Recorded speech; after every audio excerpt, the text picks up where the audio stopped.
we're talking about the date that you file your claim. Now, there's some exceptions to that.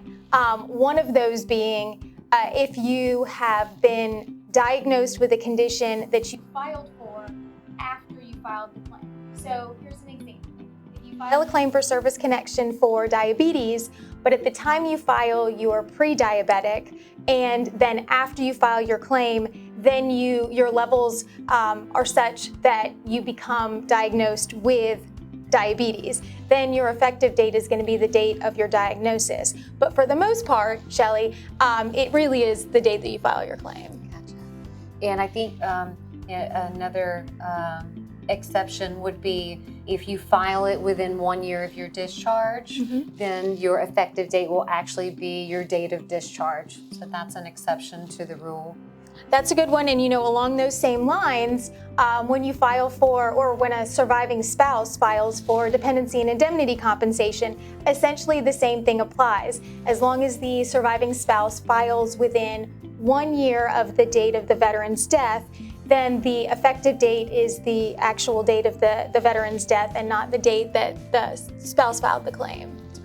I would say the only other, and it's a much broader topic, right? Like, we can get into a lot of things as it relates to this, is going to be the effective date of a reopened claim. So what we were talking about originally was the effective date as it relates to filing an original claim for benefits.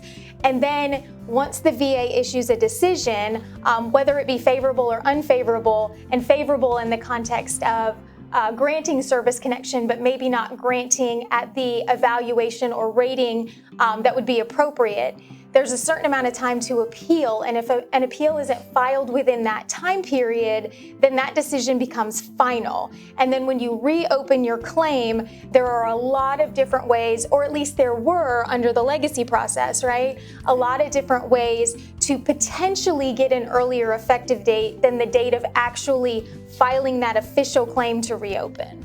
Correct.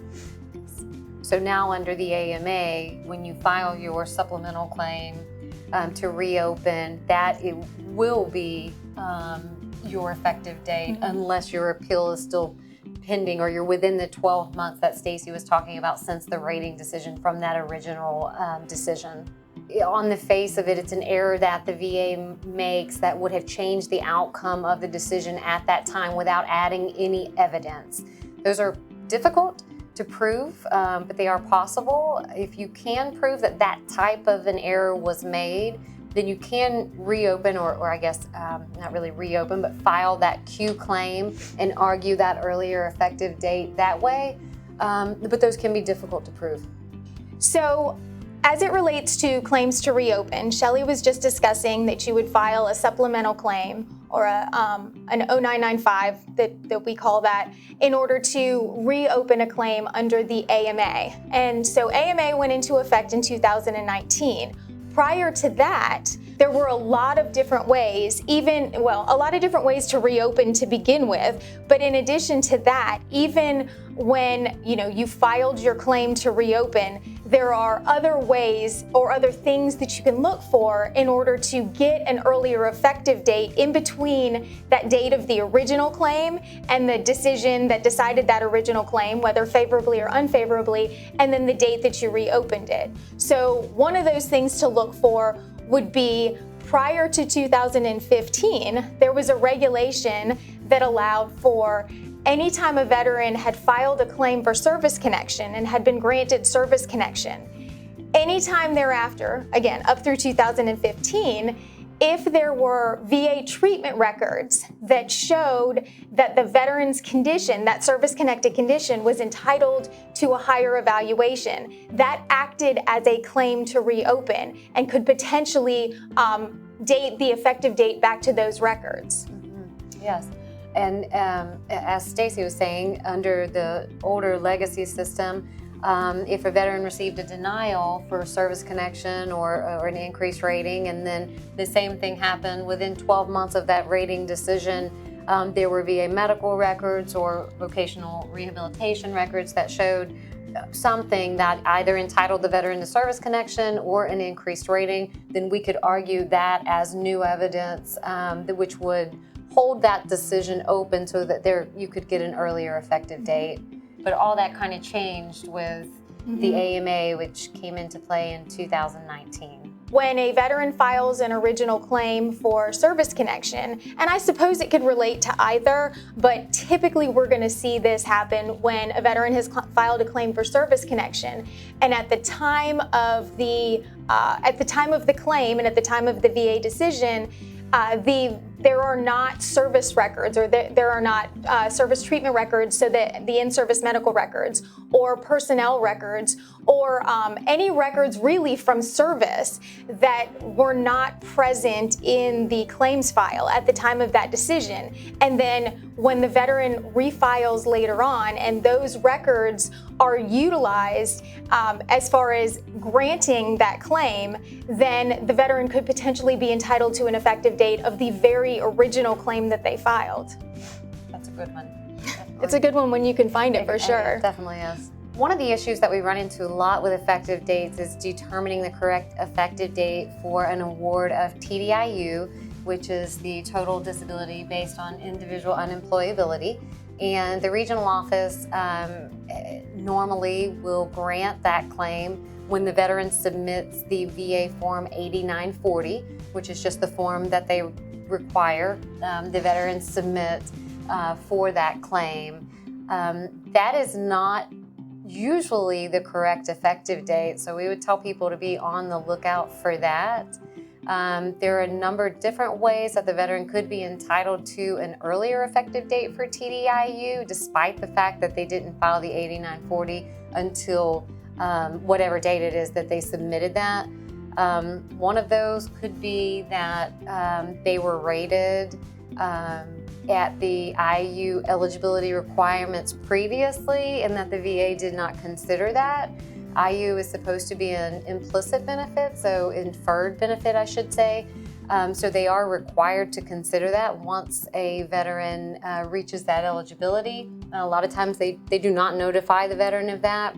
Additionally, if the 8940 is submitted within 12 months of a rating decision, which either increases the veteran's rating or grants in service connection for a rating high enough that entitles them to the IU, then the actual effective date of the individual unemployability should be the date of that original claim.